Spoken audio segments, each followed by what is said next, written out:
Esta es una pequeña ceremonia para encender incienso y vamos a dar 3 reverencias. Pueden hacerlos conmigo o solo por mí.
Por favor, sentados.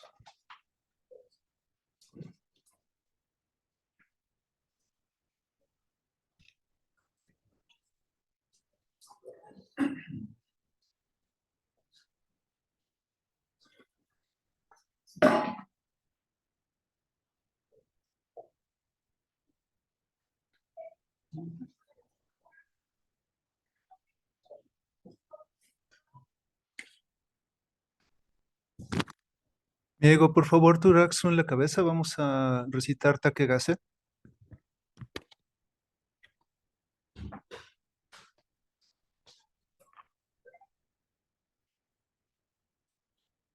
Lai sai geda fuku so fuku dene unyorai yo o shoshu yo manto de la liberación sin límites, campo sin forma y más allá de la forma, visto las enseñanzas del Tathagata, prometo salvar a todos los seres vivos.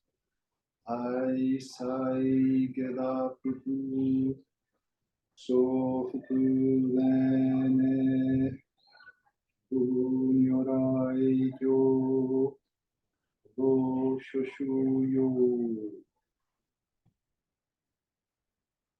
Gracias, comenzamos en 5 minutos.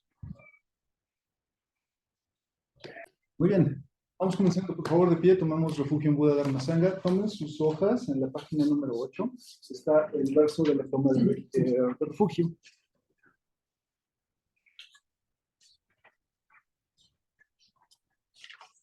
Entonces las hojas las tomamos de esta manera, no perdemos el saludo, y tomamos las hojas con los pulgares.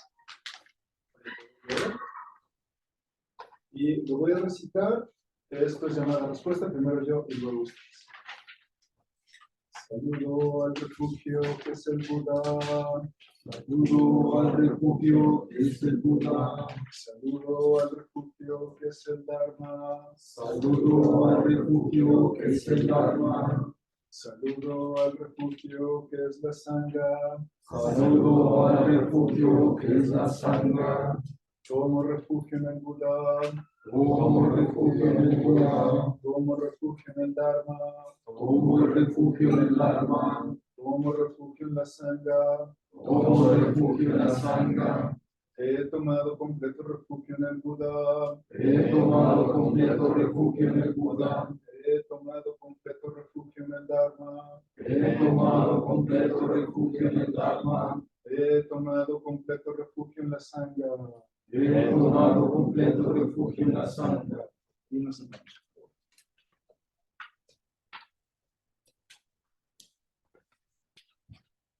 Por favor, adelante, bienvenidas. Gracias. ¿Me ayudan a ponerles Safu? Gracias.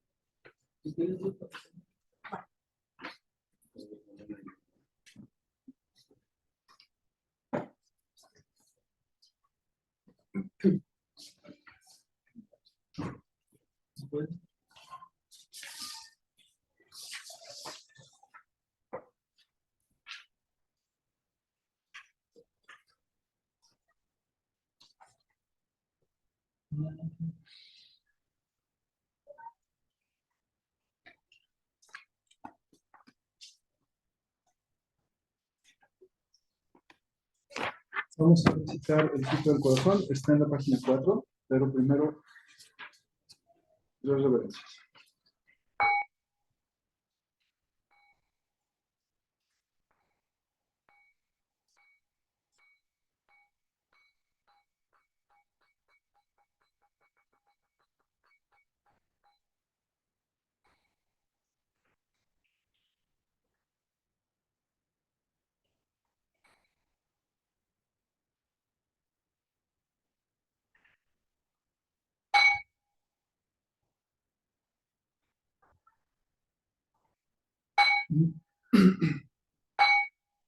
Pueden leer con nosotros o solamente leer en silencio.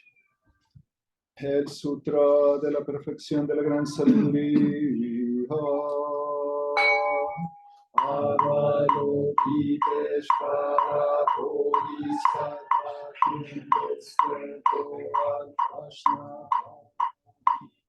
La perfección de la gran sabiduría percibió el vacío de las 5 condiciones y se liberó del sufrimiento.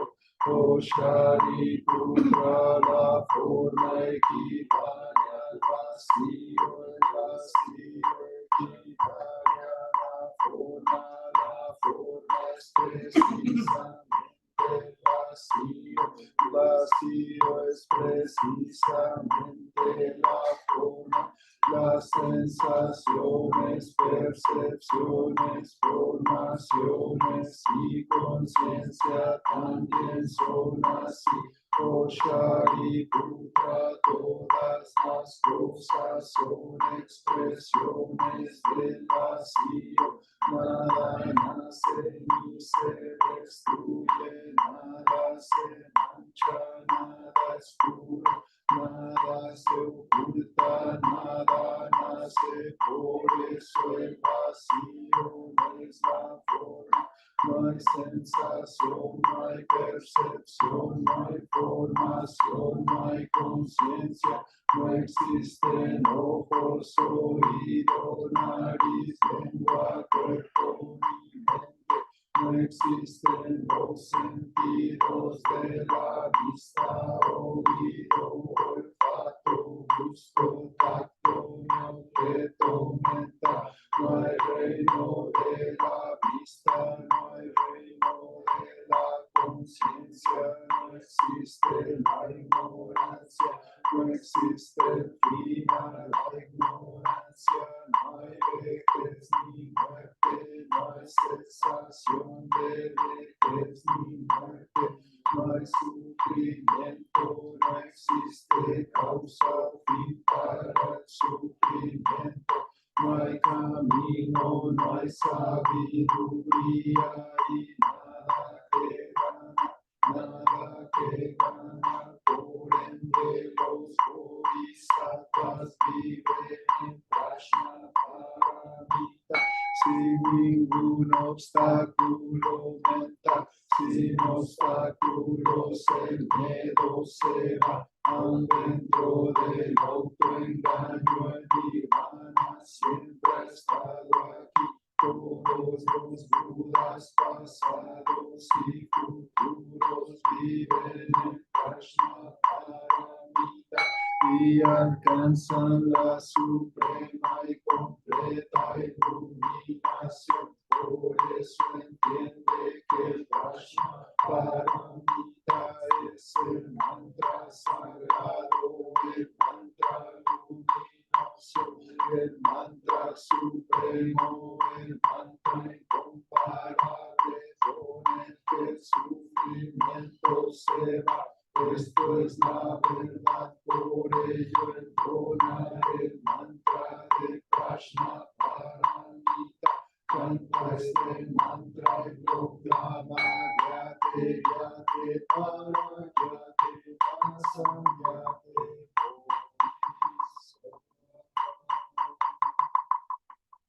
Omnia Shinyu. Un momento, por favor.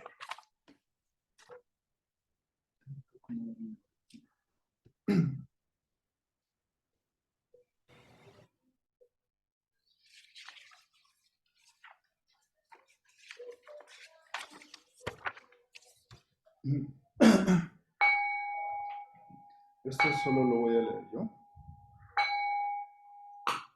La naturaleza búdica impregna todo el universo. La realidad existe aquí y ahora. Al recitar el Sutra de la Perfección de la Gran Sabiduría, dedicamos nuestros sinceros esfuerzos al honorable Shakyamuni Buda, el Buda histórico y maestro, y a todos los antiguos maestros, honorable Eihei Dogen, honorable Soji Keizan, y a todos los honorables maestros pasados hasta honorable Zuigaku Rempo, honorable Budo Wafu Nishijima, y a todas las mujeres y hombres honorables en la historia cuyos nombres han sido olvidados o no han sido pronunciados. También dedicamos estos esfuerzos a los tres tesoros, Buda, Dharma, Sangha, y a todos los Budas y maestros en todo lugar y en todos los tiempos. Especialmente buscamos tranquilidad y bienestar para todas las criaturas viviendo en sufrimiento o en enfermedad, que la serenidad borre todas sus afecciones, que sus vidas estén en paz y que la sabiduría erradique la oscuridad de la ignorancia. Dedicamos nuestra práctica y aspiraciones a todas las víctimas de la violencia y de eventos de la naturaleza, a los heridos y a todas las familias tocadas por estas tragedias, a la sanación del odio entre las naciones y entre las personas, a la sabiduría y compasión de los líderes del mundo, a la paz del mundo y a la armonía entre todos los seres, que los efectos dañinos de las palabras, pensamientos y acciones se desvanezcan y que la compasión florezca en una eterna primavera, que todos lleguemos a vivir la iluminación juntos, todos los Budas a través del tiempo y espacio, todos los Bodhisattvas, Mahasattvas, Prajna, Paramita.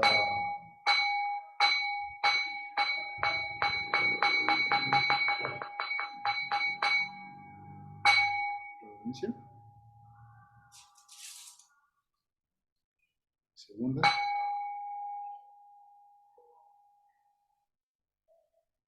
Tercera.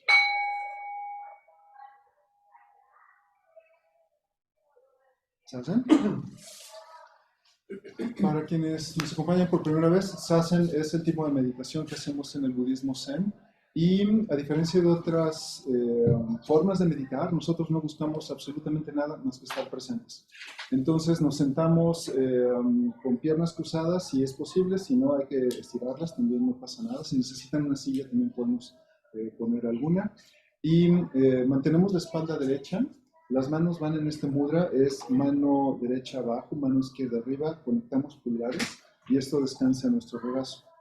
La espalda lo más derecha que se pueda, los ojos mirando al suelo o a la pared, pero no tenemos paredes suficientes aquí en Árbol de Yoga, entonces miramos hacia el suelo, ojos abiertos, pueden parpadear, pueden cerrarlos, pero la tendencia es que siempre estén abiertos, porque lo que queremos es tener conciencia de dónde estamos. Si cerramos los ojos al meditar, la mente se vuelve loca y empieza a darnos imágenes de dioses y unicornios y recuerdos o nos quedamos dormidos. Y lo que queremos es estar presentes. Si nos descubrimos pensando, planes del futuro, lo que voy a cenar mañana, los pendientes de la oficina o recuerdo de la secundaria, si nos descubrimos pensando, en tu mente dices, tal cual estoy pensando. Y regresas tu atención a este instante. ¿Qué es este instante? Un espectáculo. Tenemos la temperatura del aire, el aroma del incienso, la presencia de los demás, la luz que entra por la ventana.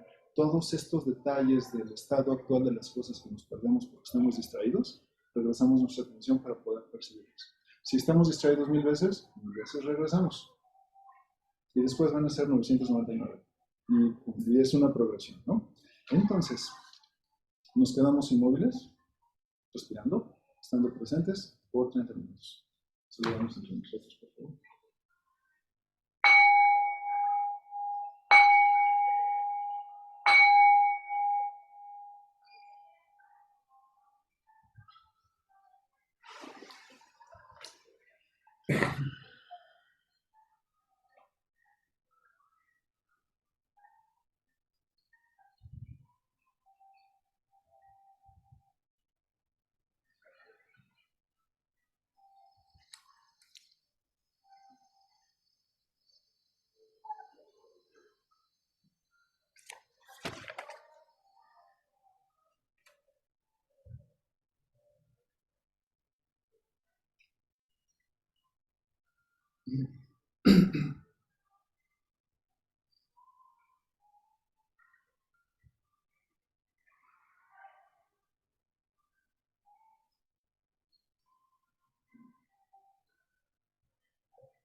Si un ruido me distrae, si un pensamiento me distrae, no lo critico, no lo juzgo, no comento, solo regreso a estar presente.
Hola, hola.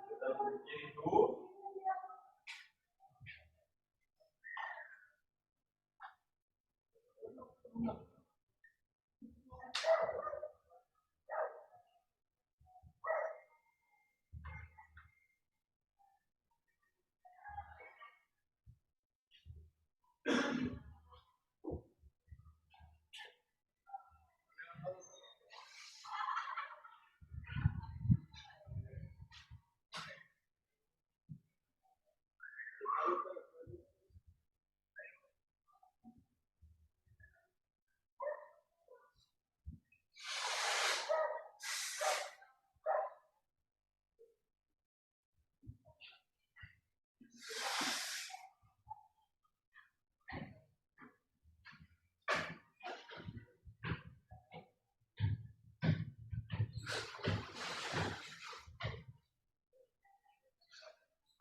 Sí, totalmente.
Muchas gracias. Tomamos una pausa de 5 minutos para estirar. Si quieren usar los servicios, si están en casa y tienen espacio, por favor hagan clic.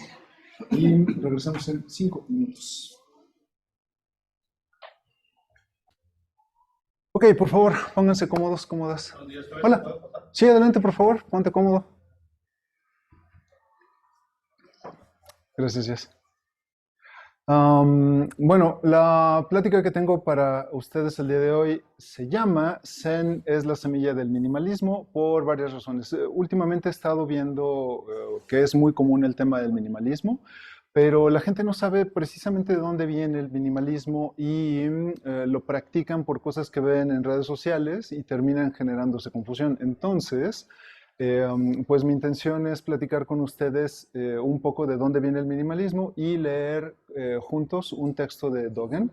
Para quien no sabe, Dogen es el creador del budismo Soto Zen japonés y él tiene toda una corriente de la filosofía humana en donde nos invita a vivir de una manera modesta. Entonces vamos a leer el texto, pero antes quiero comentarles sobre la historia del Buda. Una de las historias más aburridas de la historia de la humanidad es la historia del Buda. es aburrida por todos lados. No hay explosiones, no hay persecuciones, no hay intriga, no hay política. Es una historia de un hombre que simplemente dejó todo y se sentó debajo de un árbol a meditar.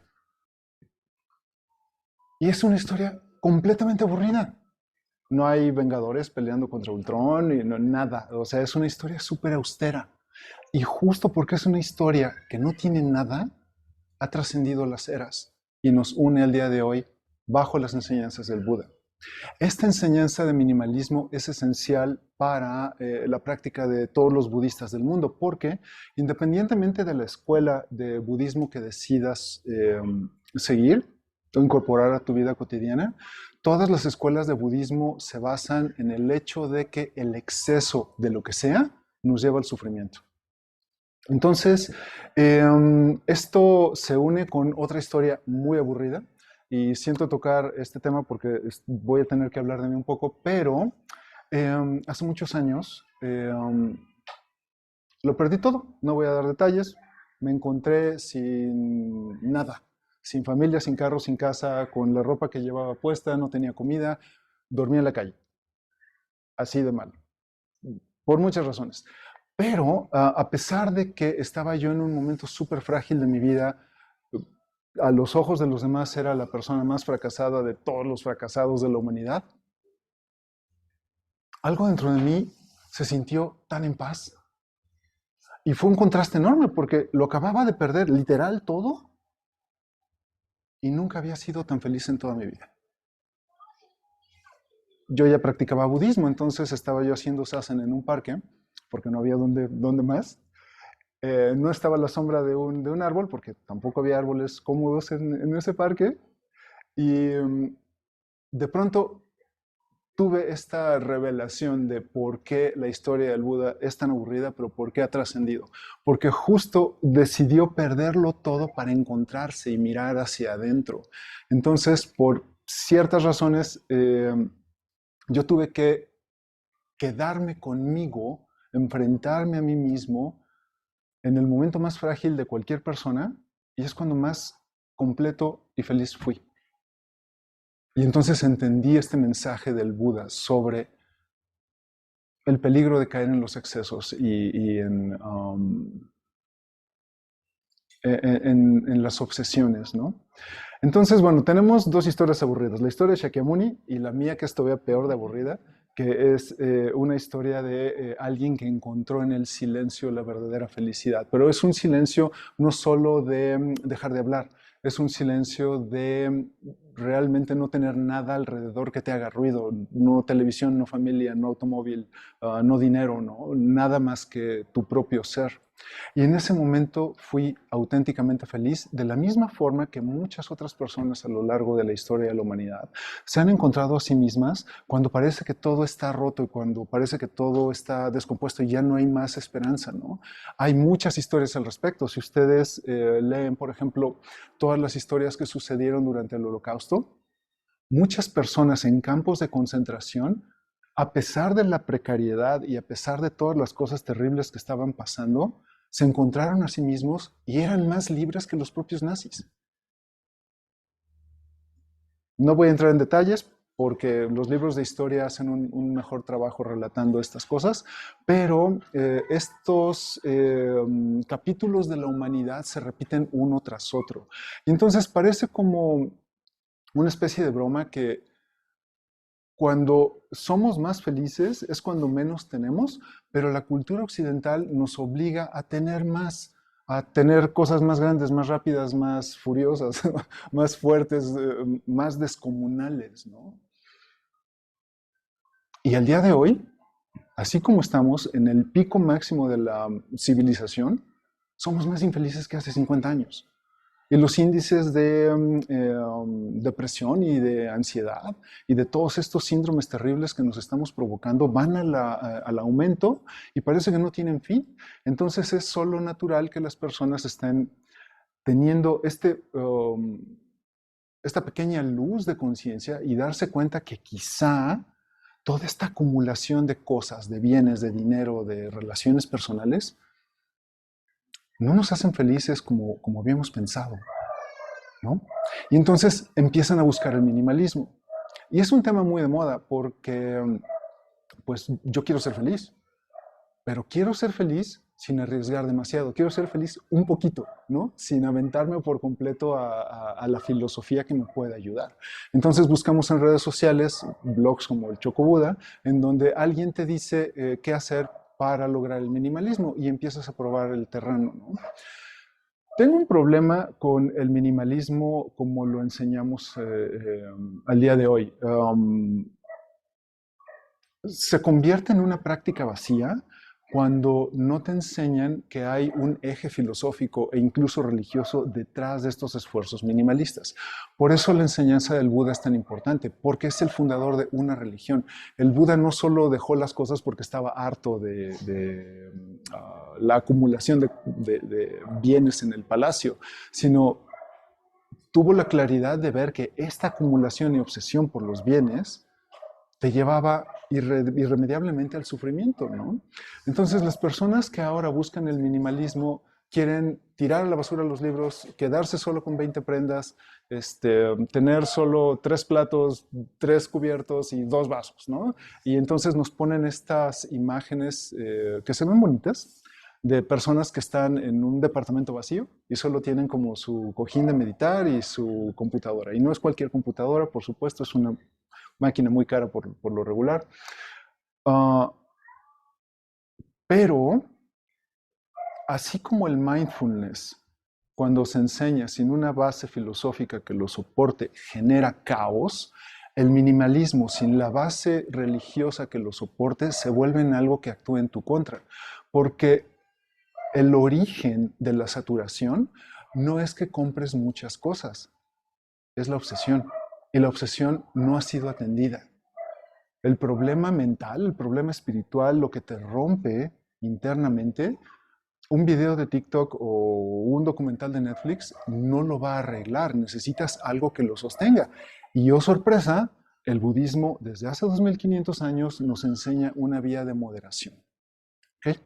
Entonces, no está mal para nada hacer intentos para lograr una vida con menos saturación. El problema es que no atendemos el problema de raíz, que son los apegos. Si el apego sigue dentro de nosotros, si te quedas solo con un libro, en pocos meses vas a tener esta obsesión de quiero más libros y en la primera venta de la feria del libro vas a ir y te vas a comprar todo lo que habías tirado, ¿no?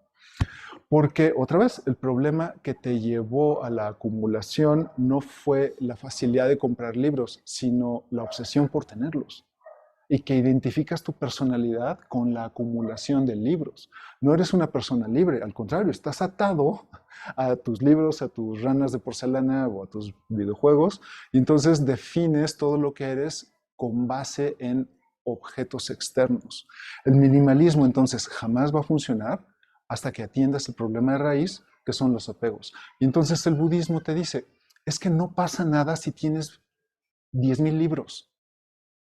El punto es que estos libros no te deben provocar obsesión.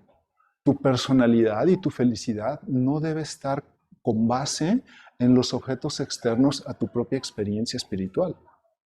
Si tu experiencia espiritual depende de un automóvil, bienvenido Villa Sufrimiento, población tú. Y va a ser muy difícil salir de ahí, ¿no? Entonces, me encontré, estaba estudiando Shobogen Susui Monkey, que es uno de los libros de Dogen, y en Shobogen Susui Monkey San Ten Nana, que es 3.7, Dogen tiene muchos libros y uno de ellos es Shobogenso. Shobogenso tiene 4 libros distintos y Shobogen Susui Monkey son enseñanzas informales que Dogen dio a sus monjes y no tienen título, tienen números. Entonces esta se llama Shobogen Susui Monkey 3.7 y habla justo sobre la búsqueda de una vida moderada con lo mínimo indispensable para estar bien. Habla sobre la iluminación, sobre la vacuidad y sobre la compasión. Entonces, lo voy a leer con ustedes y se los voy a explicar porque a veces Dogen tiene como demasiados laberintos y más para nosotros occidentales. El maestro Dogen enseñó lo siguiente. Los monjes Zen deben acordarse siempre de la forma de vida de los budas y patriarcas. En primer lugar, no deben buscar la riqueza ni codiciar la tierra. ¿Por qué? Por lo siguiente, la bondad del Tathagata, el Buda, fue tan insondable que no puede ser comparada a ninguna otra. Todos sus actos tuvieron como meta el bien de todos los seres vivientes.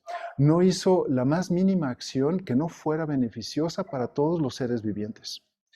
Dado que fue coronado como rey que gira la rueda del Dharma, el Buda podía haber ascendido al trono y podía haber regido el mundo como hubiera querido. Podía haber agasajado a sus discípulos con tesoros y haberlos colmado de riquezas. Sin embargo, abandonó tal posición y practicó la mendicidad. ¿Por qué? Porque esto era lo más beneficioso para todos los seres vivos de las generaciones futuras y lo más beneficioso para sus discípulos. Esta es la razón por la que no acumuló riquezas y practicó la mendicidad. Este párrafo habla en primer lugar sobre la iluminación. La iluminación es una búsqueda constante para los practicantes de budismo. Pero aquí tenemos un problema gracias a las películas de Hollywood y a los documentales. Pensamos que la iluminación es este suceso cinematográfico con efectos especiales donde te vuelves más santo de los santos. Y no es cierto. La iluminación es algo tan sencillo y tan mundano que escapa a la comprensión a veces justo porque es tan mínima, ¿no? La iluminación, bueno, hay mucho que discutir al respecto, pero para efectos de esta charla podemos decir que la iluminación es cuando tienes una introspección muy pura, lejos de tus juicios, sobre una mecánica del universo. Por ejemplo, las 4 nobles verdades del Buda, ¿no? Hay un punto en nuestra práctica donde simplemente sabemos que son reales. Ya no las discutimos más, no las cuestionamos. El Buda tenía razón, por algo es el Buda. Entonces, cuando alguien entiende cómo funciona el universo gracias a su práctica de meditación, de Zazen, se convierte, si es una experiencia auténtica, se convierte en una persona mucho más discreta y va a utilizar estos descubrimientos de su práctica espiritual en beneficio de los demás. Esa es la historia del Buda, es la historia de Dogen, es la historia de Nishijima Roshi, mi maestro. Entonces, entienden algo de cómo funciona el mundo y en lugar de convertirse en personas que escriban libros y den cursos carísimos, se convierten en personas discretas que tratan de ayudar a los demás y transmitir este conocimiento. Cuando descubres esto en tu práctica espiritual, te das cuenta entonces de lo inútil que resulta la acumulación. Porque aunque tuvieras un parque lleno de automóviles de colección, imagínate que tienes, por alguna razón, 100 automóviles clásicos a tu disposición. Son 100 automóviles que necesitan un almacén, que necesita personal, que necesita que los automóviles estén limpios, en buenas condiciones. Necesitas pagar impuestos por 100 automóviles de lujo.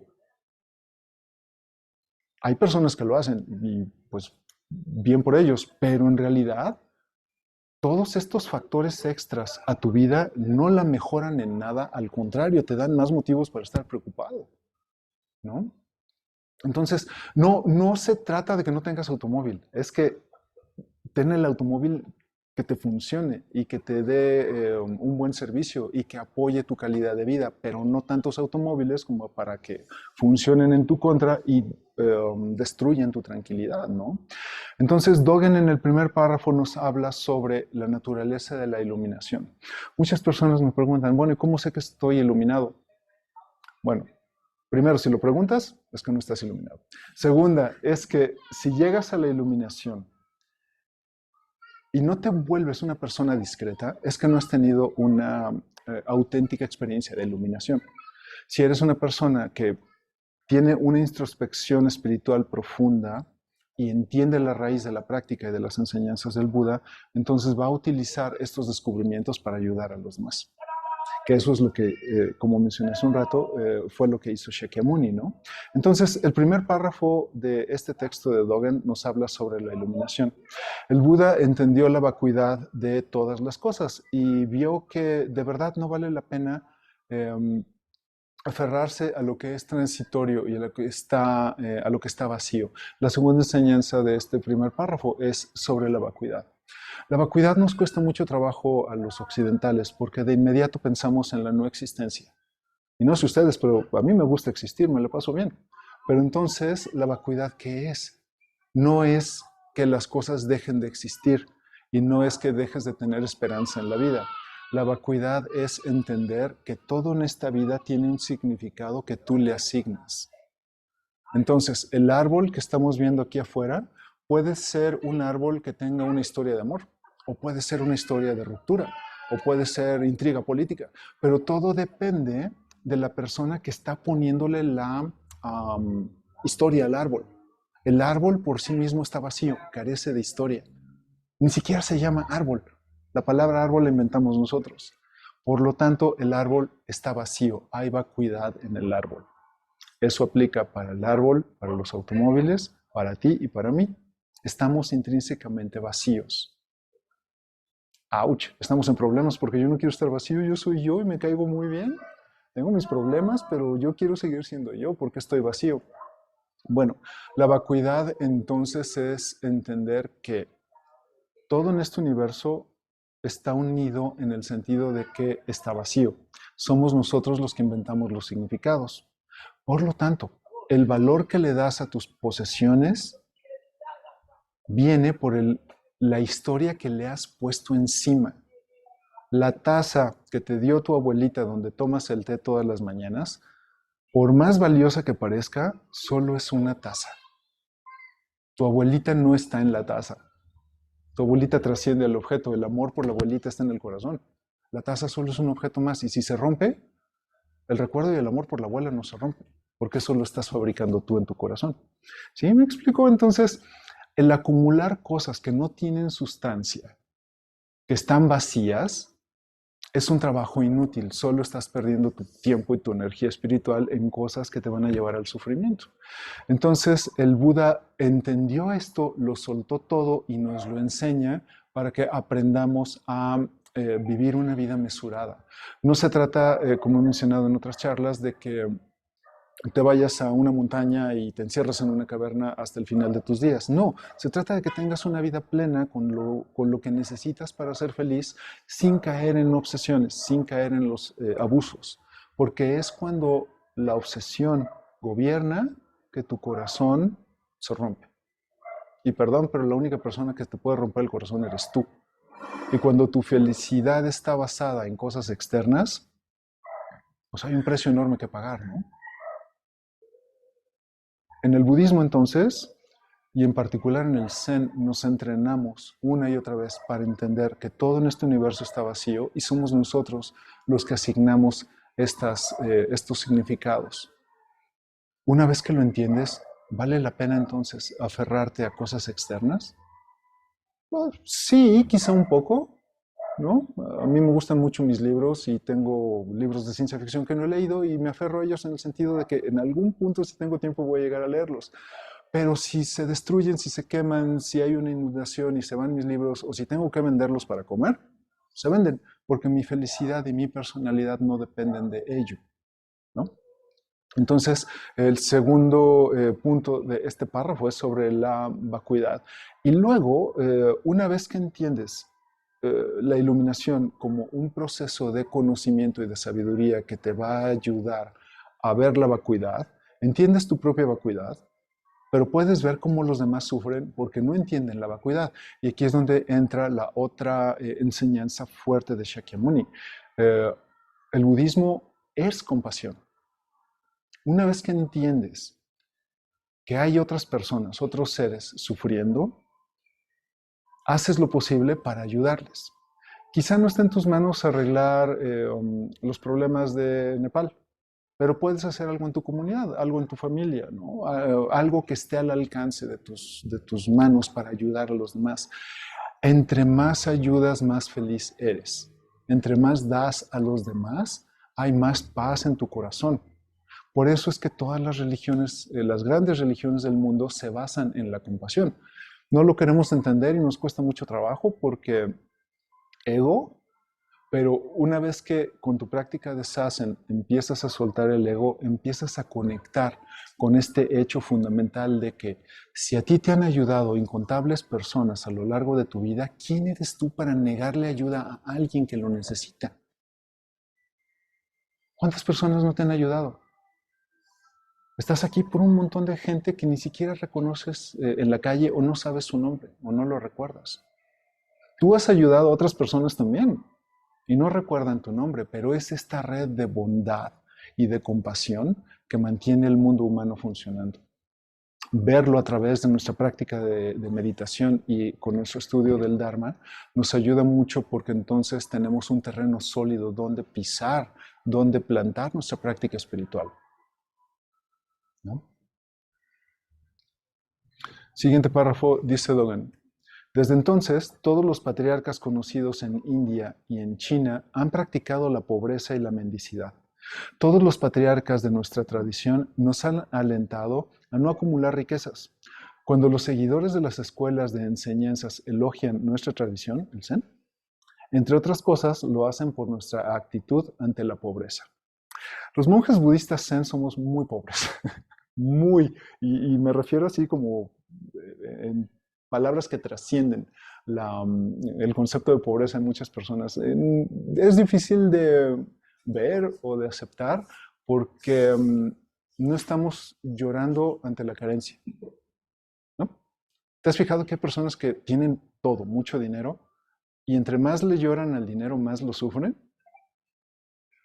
En el budismo Zen, los monjes vivimos por ciertos votos y uno de ellos es una promesa a nosotros mismos y al Buda de tener una vida lo más modesta posible. Es una elección consciente que hacemos. Dejamos de lado la parte monetaria y comercial de la vida. Tenemos dinero, lo necesitamos para comprar comida, pero no acumulamos, ¿no? No es que todos los practicantes de budismo necesiten hacer este voto, pero cuando lo empiezas a practicar te das cuenta de que hay una riqueza y una paz espiritual enorme en la moderación y en el autocontrol. No es que Dogen o Shakyamuni nos digan, vístete con taparrabos y vete a la montaña. No, es no cometas excesos, no dejes que la obsesión te gane. Puedes tener una vida cómoda, con lo justo necesario para vivir, sin que la vida te duela por la acumulación, ¿no? Entonces, si se han preguntado por qué no tenemos un papa del budismo zen o un organismo internacional que nos regule a todos, es justo por eso, porque no acumulamos ni poder, ni conocimientos, ni dinero, ni nada. Entonces no hay un organismo central y usualmente el budismo zen es como los Siths en Star Wars, donde está el maestro y el alumno y nada más, ¿no? Entonces, no tenemos un organismo que regule o que nos dé dinero para poner templos fastuosos, pero entonces nuestra materia prima es el Buda Dharma y enseñarlo para que toda la sangha entienda estos mensajes de moderación y de autocontrol, ¿no? Así que hemos renunciado a la acumulación de riqueza para enfocar nuestra práctica al estudio y a la experiencia directa con el Buda Dharma, pero sobre todo a la vía del Bodhisattva. El Bodhisattva es una persona que ha pospuesto su llegada a la iluminación para quedarse a trabajar en beneficio de los demás, ¿no? Y el Zen es básicamente enseñarnos a ser bodhisattvas para ayudar a los demás. En el momento en el que esto lo entiendes, la acumulación de cosas deja de ser algo relevante y es mejor usar tus esfuerzos y tu energía espiritual para ser de utilidad, ¿no?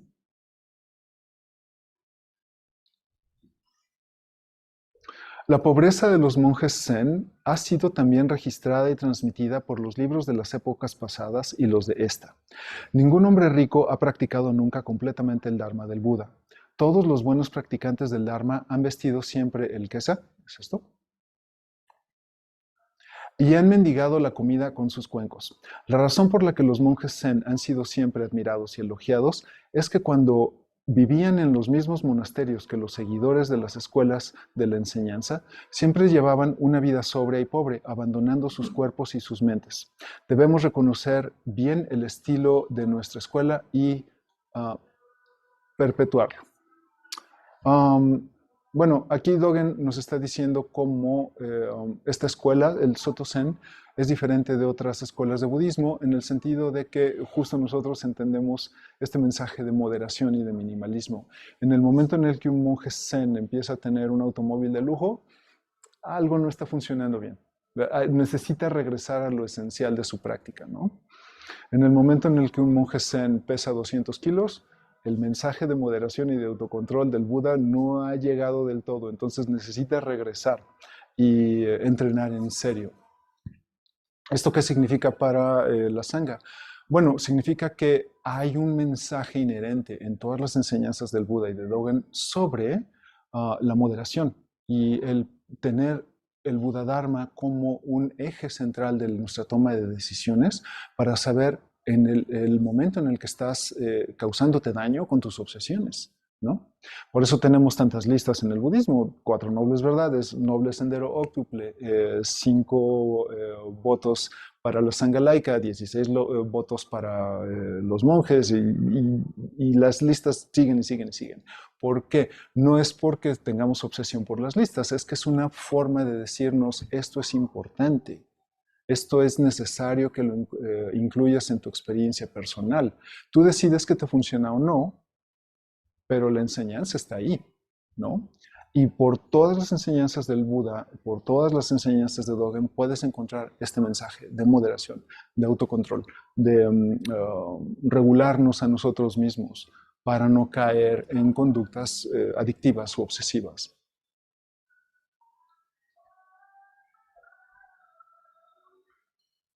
La pobreza no necesita ser justificada con pasajes de los sutras. Personalmente, hace mucho tiempo poseí propiedades, terrenos, jardines y riquezas.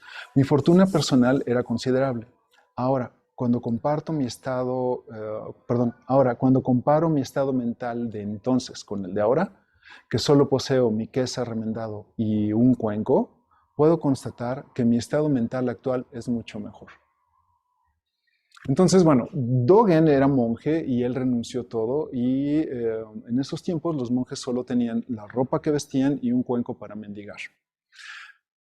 Por supuesto, también Dogen había construido monasterios y en ese momento en su vida le iba muy, muy bien. Pero el mensaje de moderación sigue prevaleciendo en todas las enseñanzas, ¿no?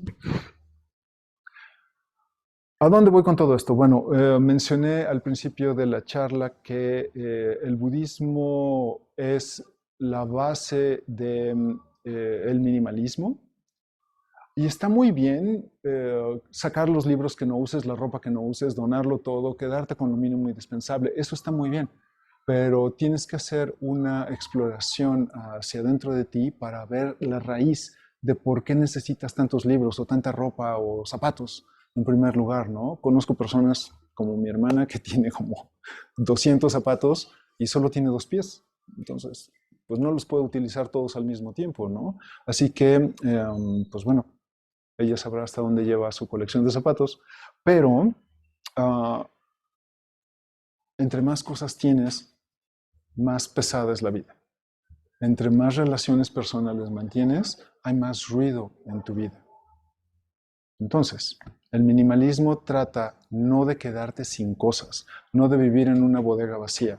El minimalismo es encontrar dentro de ti la semilla de la obsesión y soltarla. ¿Qué te obsesiona? ¿Qué coleccionas? Bueno, exploramos la razón de ser de estas conductas que tenemos. A veces, bueno, por supuesto, se necesita ayuda de algún profesional. A veces lo podemos explorar en nuestra práctica espiritual, pero el punto es empezar a soltar y entender que eres una persona por tus experiencias. Eres una persona, la persona que eres, por lo mucho que has ayudado y por lo que significas para el corazón de otros, pero no eres la persona que eres por tus autos, tus pertenencias o por tu dinero. Si lo llegas a hacer, vas a sufrir mucho. Entonces siempre es momento de soltarlo. Hay que tener lo suficiente para una vida cómoda, para seguir progresando, un negocio próspero también está muy bien, sin que esto se convierta en algo que actúe en nuestra contra. Entonces, seamos minimalistas, no para despojarnos de todo, sino minimalistas de apegos. ¿Cómo se logra? Sasen. Amito. Muchas gracias. Preguntas, comentarios, por favor. Yo sé que estoy muy mal y que conmigo el capitalismo no gana. Déjenme quitar mi cara horrible de todas sus pantallas para poder verlos. Ok. ¿Qué opinan, amigos de Zoom? Estoy muy mal, por favor, díganme. Escríbanme en el chat.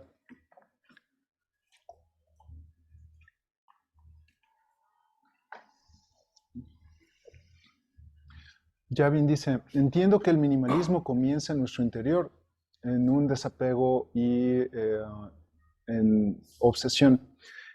Y solo así se puede transformar en nuestra vida cotidiana, hábitos y cosas. Sí, ¿sabes qué? El budismo se llama también el camino del medio. Es que cuando llegamos al budismo, yo quiero ser Buda, ¿no? Y tenemos estos mensajes bellísimos de personas que han salido adelante abrazando la práctica y lo llevamos al extremo, ¿no? Y el propio Buda en varios sutras nos dice que incluso se puede generar apego por el propio budismo. Conozco personas que se saben libros y sutras, la historia completa de memoria y acumulan conocimientos, ¿no? Son perfectos budólogos, pero no tienen una práctica de compasión, por ejemplo. Entonces, um, debemos hacer esta exploración personal hacia nuestro interior para ver dónde está la semilla de la obsesión y tratar de soltarlo, porque, bueno, entre más obsesión tienes en tu corazón, más daño te causas y causas a los demás, ¿no? Por ejemplo, muchos problemas ambientales vienen justo por la obsesión de tener cosas, ¿no? De talar árboles para construir muebles de lujo, y pues estamos en este punto en la historia donde vamos muy cerca al punto de no retorno en el daño ecológico, ¿no? Cuando lo único que necesitas es sentarte 20 minutos al día. Si tú te sientas 20 minutos, tú y toda la humanidad se sientan 20 minutos, en conjunto son 20 minutos completos, globales, donde no se consumen recursos. Shikantaza entonces se vuelve la actividad ecológica por excelencia, porque dejas de consumir cosas, ¿no? Dejas de cultivar tus obsesiones y se pone bonita la vida cuando permites que el Zen florezca dentro de ti. Entonces sí, hay que hacer una exploración personal de ver la razón por la que acumulas cosas. A veces no está tan claro y necesitamos que alguien nos ayude y bueno, para eso hay profesionales que tienen forma de lograrlo y hay que acudir. Por cierto, si es necesario ir a terapia, por favor vayan. Nunca es mala idea. Siempre soy así como el primer entusiasta de si es necesario, vayan con un profesional que les pueda ayudar. Porque a veces tenemos justo obsesiones y pensamientos recurrentes que no sabemos ni de dónde vienen y que necesitamos manejar y hay que pedir ayuda, ¿no?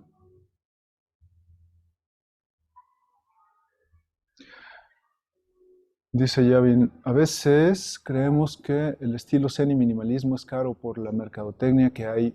Uy, no me toques ese vals. Híjole, sí. Particularmente en Estados Unidos, el budismo zen es un rollo elitista terrible. Tenemos instituciones como una que está donde está el puente Golden Gate, que no debo decir nombres. El San Francisco Zen Center en Estados Unidos cobra retiros zen en $3,000, $4,000. Yo no les cobro nada, nomás vengan a session, siéntense conmigo, ¿no? Entonces sí, definitivo, se convierte en algo para gente rica, ¿no? Y es cuando debe ser todo lo opuesto.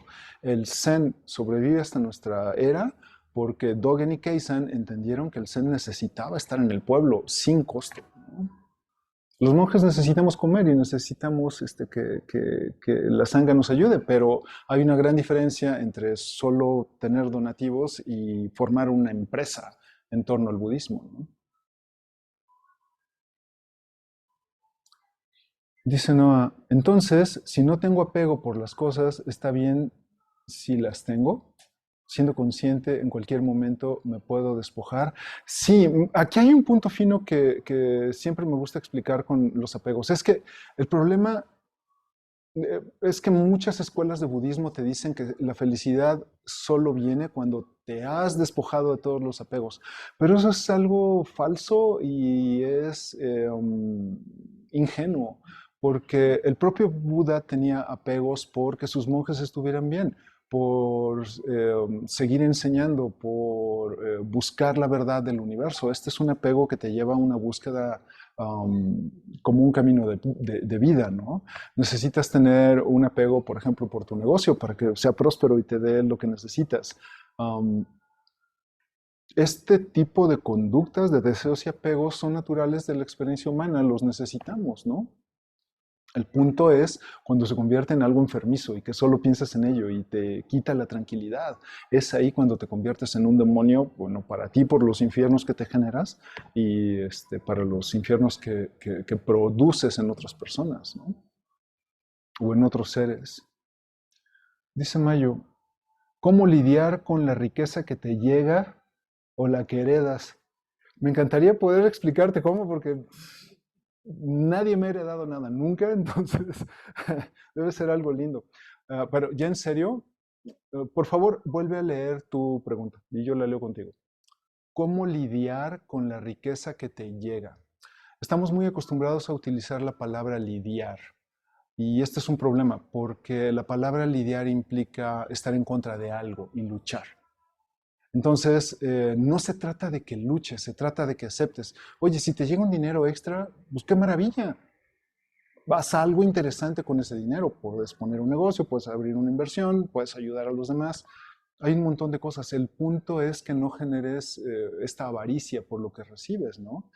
Y no lidiamos ni con los sentimientos ni con personas difíciles. Este es un tema constante que ya hemos tocado antes aquí en Sasenkai y yo creo que es momento de recordarlo. Pero bueno, como spoiler es, en el momento en el que tu corazón nace la palabra lidiar, estás sufriendo porque es dukkha, estás luchando en contra de algo que no puedes aceptar.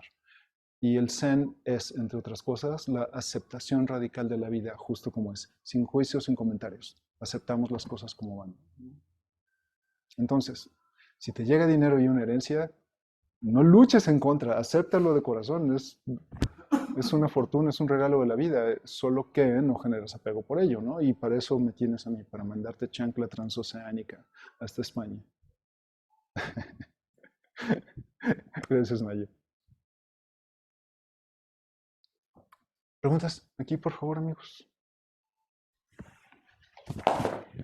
Tengo una duda de un concepto. Bueno, ¿por qué usas la palabra mendigar? Yo entiendo que no se le ponemos significado a las palabras, pero a mí me causa ruido cada vez que hablas de mendigar. Entonces, por eso me da curiosidad. Ok, este es un problema de traducción. Si no escucharon porque no prendí el micrófono de atrás, nuestra compañera Ana Paula aquí nos pregunta por qué utilizamos la palabra mendigar. Principalmente es un problema de traducción. La palabra japonesa es takuhatsu, que significa pedir ayuda a la comunidad. Para traducirlo a español se utilizó mendigar porque es con lo que te puedes relacionar más fácil, pero no es una traducción totalmente acertada. Entonces es el hecho de que el monje recurre a dana paramita, que es la generosidad, para sostener su práctica. Entonces no es como de, patroncito, me da una moneda, por favor, para una cerveza. No, es la práctica sagrada de dana paramita. Yo sé que no significa nada, pero te voy a explicar, espero no muy revoltosamente. Dana paramita es una de las paramitas, son las perfecciones que nosotros practicamos para tener una práctica, para tener una vida budista mucho más enfocada, ¿no? Dana es generosidad y la generosidad tiene varios aspectos. Son tres aspectos en uno solo. Es el que dona, el regalo y el que recibe. Estos tres aspectos de Dana Paramita son uno y son inseparables. Dana Paramita es generosidad. ser humilde para recurrir a alguien y pedir ayuda también es generosidad para el universo. Te estás dando a ti la oportunidad de la humildad como práctica espiritual y le estás dando a la otra persona la oportunidad de practicar Dana Paramita. Entonces es como un poquito más complicado. Mendicidad suena feo porque lo relacionamos con cosas que venimos arrastrando de las religiones abrámicas, pero no es el caso. De hecho, si algún día puedes viajar a Japón, te vas a dar cuenta que afuera de muchas estaciones del tren hay monjes con sus tazones, mendigando, pidiendo recursos para sostener sus templos, ¿no? Entonces, y no es algo mal visto como lo vemos aquí. Yo no puedo hacerlo porque aquí en México no funcionaría, justo por este tabú de sobre mendigar, pero bueno, adaptamos las cosas y pues lo hacemos aquí en Sasenkai o en los cursos y así, ¿no? Pero es una tradición necesaria para los monjes de ser suficientemente humildes para reconocer que necesitas las contribuciones de alguien más para sostener tu práctica. A cambio, pues bueno, seguimos promoviendo y enseñando, manteniendo con vida al Buda. Mm. Sí. Aparte se hace en silencio, ¿no? ¿Takohatsu? A veces es ruidoso porque cuando cae una moneda, entonces empezamos a recitar el Sutra del Corazón. Y si son 10 monjes, Kanji, Saibo, Dajiryoji. Me tocó hacer takuhatsu en Kioto y es una experiencia linda, curiosa, porque era yo un monje gigante con monjes chiquitos japoneses. Y entonces la gente no se acercaba porque me tenía miedo. Entonces yo no recaudé mucho, pero bueno, la experiencia fue curiosa. Muy bien. Estamos por acabarnos el tiempo, entonces, si tienen otra pregunta, sería adecuado. Si no, 5 minutos de sesión. A la 1, a las 2, a las 3. Sasen, por favor.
verso de la enmienda, está en su página 9.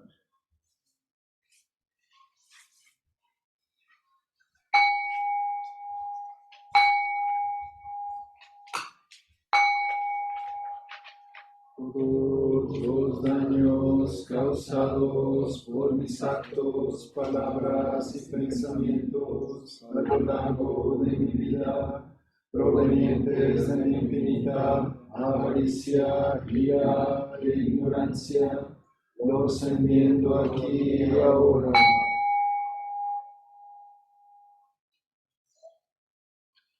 Las 4 promesas. Salvar a todos los seres vivos, aunque los seres vivos sean incontables. Destruir mis autoengaños, aunque mis autoengaños sean innumerables. Percibir la realidad, aunque la realidad sea infinita. Caminar hacia la iluminación, aunque a esta nunca llegue. Salvar a todos los seres vivos, aunque los seres vivos sean incontables. Destruir mis autoengaños, aunque mis autoengaños sean innumerables. Percibir la realidad, aunque la realidad sea infinita. Caminar hacia la iluminación, aunque a esta nunca llegue. Salvar a todos los seres vivos, aunque los seres vivos sean incontables. Destruir mis autoengaños, aunque mis autoengaños sean innumerables. Percibir la realidad, aunque la realidad sea infinita. Caminar hacia la iluminación, aunque a esta nunca llegue. Verso de gratitud. Agradezco con todo mi ser a los millones de vidas, seres y esfuerzos en todos los tiempos que resultaron en mi existencia. Agradezco con todo mi ser la oportunidad de vivir y de amar para servir a todos los seres vivos y liberarlos del sufrimiento. Agradezco con todo mi ser todo lo que soy, todo lo que tengo aquí y ahora en este momento.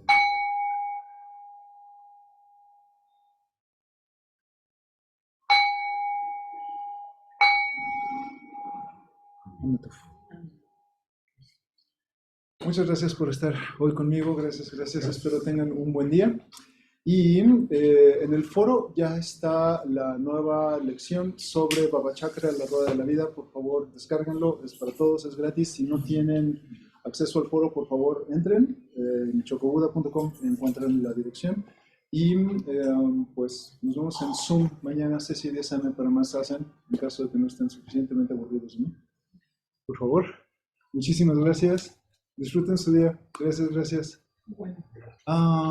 Solo una cosa más. Hernando pregunta sobre videojuegos. ¿El apego de los videojuegos cuenta como una práctica antiminimalista? No, si eres tú quien controla los videojuegos. Es que puede ser videojuegos, puede ser fútbol, puede ser matatena, o sea, puede parchís, puede ser lo que sea. El punto es que cuidamos de no intoxicar la mente con estas obsesiones. Entonces, juega tus videojuegos, yo juego los míos. Final Fantasy XIV viene para Xbox. Entonces,